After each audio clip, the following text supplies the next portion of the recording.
Everybody's two favorite Toyotas we don't get in America just got updated, and I'm going to bring you all the things you need to know about the small but important refreshes on the upcoming 2021 Hilux and the 2021 Fortuner. Welcome back to the channel, Luxurious Fleet. If you're new here, my name's Kirk. If you're into Japanese autos, please hit the subscribe button, bell icon, and let's roll into the new Hilux. Styling looks super similar here. They have updated the headlights, of course, the front bumper, the grill's a little bit different. I think the new grill, to me, almost looks like a pug. Doesn't that kind of look like a pug's face to you? Let me know. And this Hilux, as you can see, it says Invincible all over the thing. If you guys couldn't tell if it was a new package or not, it's a new trim for the Hilux for this model. You can see rear parking sensors is an option now. You see this bed cover. Of course, the iconic bars there on the back of the cab. Rear bumper has been revised. You can get LED taillights, I think, on the upper trims. The revised fog lights down here, and then of course everything's LED on the front end now. You'll also notice these cool fenders on the Invincible trim just to kind of set it apart from the side at least. And of course these wheels, these 18-inch wheels are unique to the Invincible trim as well. And even looking at it from the side, it looks pretty much identical except for the small little add-ons for the Invincible trim. And that's what you get for a minor refresh. And there are some important things that we'll go over. But before we do that, let's get into the Fortuner and see what changes there. Hey guys, smash the like button if you want to see me continue to provide more and more content on vehicles we don't get here in the United States, but are interesting nonetheless. So it looks like you can get two different looks of the Fortuner. This is, I guess, your more normal looking package. It looks pretty much identical, except for the upgraded headlights and fog lights, bumpers and grille, that sort of thing. But it looks so similar to the current one, or I should say the 2020 model. The back here, this is the Legender, which is the highest end trim. The bumper is the only thing that I could see. Maybe this blacked out trim around the Fortuner badge on the back, but the bumper is the only thing I could see that's a little bit different with this model. You can also get 20s on the new Fortuner. If you look at this image, you can see the upgraded headlights look really cool, very sharp. More of a mesh pattern grille here. You can see a camera here that would support the 360-degree camera. Now, probably the biggest upgrade for you guys if you're overseas and you're looking for the Fortuner or the Hilux is going to be the upgraded diesel engine. Before was the 2.4 liter inline-4 diesel, and it was a pretty good engine, pretty efficient, a lot of torque. Well, they increased the displacement on it, so now it's a 2.8 liter. I got my notes here. It's now cranking out 206 base horsepower, which is an increase of about 60 horsepower from the 2.4 liter. That's incredible. And they're also able to get more torque out of it. You're now getting 368 pound-feet of torque, which is about 500 Newton meters of torque. Which is an increase of about 26 foot-pounds or 36 Newton meters. Of course, you can still get the 6-speed auto or the 6-speed manual. In the Hilux, I don't know enough about the Fortuner. I don't know if you can get a 6-speed manual in there, but I'm assuming you can. Let me know in the comments below if you can still get the manuals in the Fortuner. Fuel economy also improves with this more powerful, larger engine, which is kind of surprising. With the Fortuner, you can see up to 17% increase in fuel economy in town. That's crazy. Towing capacity is also super impressive. On the Fortuner, you can get 3,100 kilograms or 3.1 tons.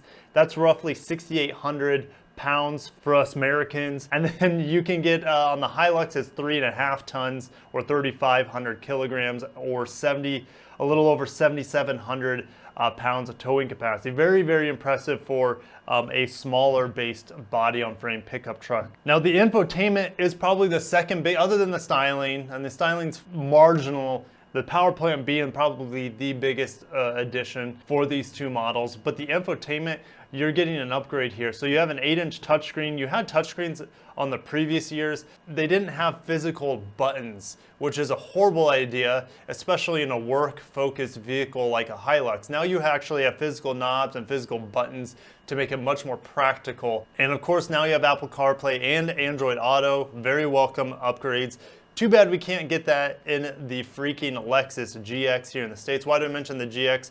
Because it's similar to these vehicles, body on frame. But yeah, I like to rant about Lexus when I can.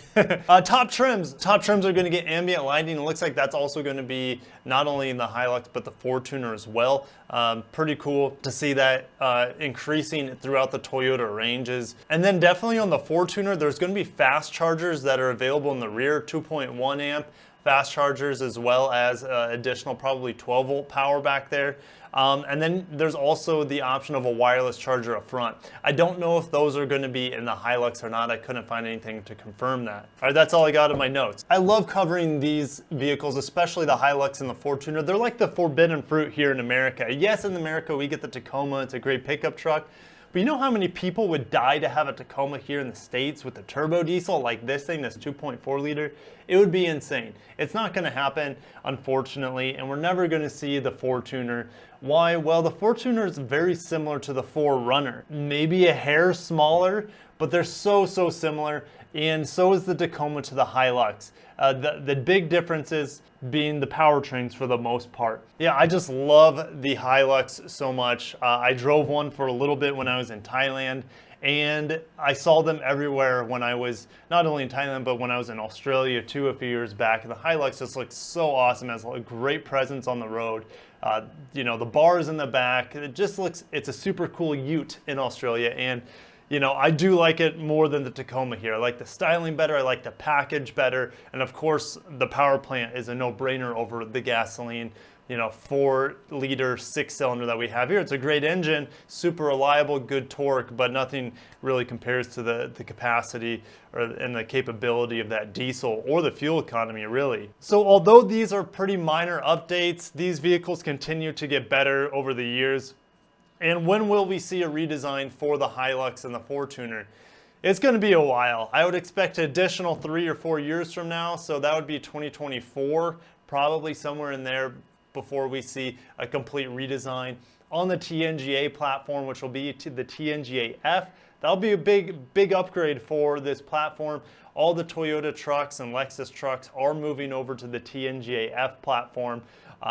It's just a matter of time. The first vehicle we'll probably see on it will either be the new Land Cruiser 300 series or the upcoming Toyota Tundra here for the American markets. Well, I hope you guys enjoyed today's short little video on these awesome truck-based vehicles we don't get in the United States, but I'm excited for you guys. Someone out there in the world at least gets to enjoy these awesome utes or small crossover truck-based ladder on frame. You know what I'm saying. If you guys love my content, you love my channel, you want to help me out a little bit, help me to grow and be able to do this maybe full time one day, feel free to head over to my Patreon page or donate on my PayPal account. And then also just checking my link to my Amazon store to see where I get these model cars. That helps me out as well. So I will see you guys in the comments below like always, and thank you so much for watching. Until next time, peace out.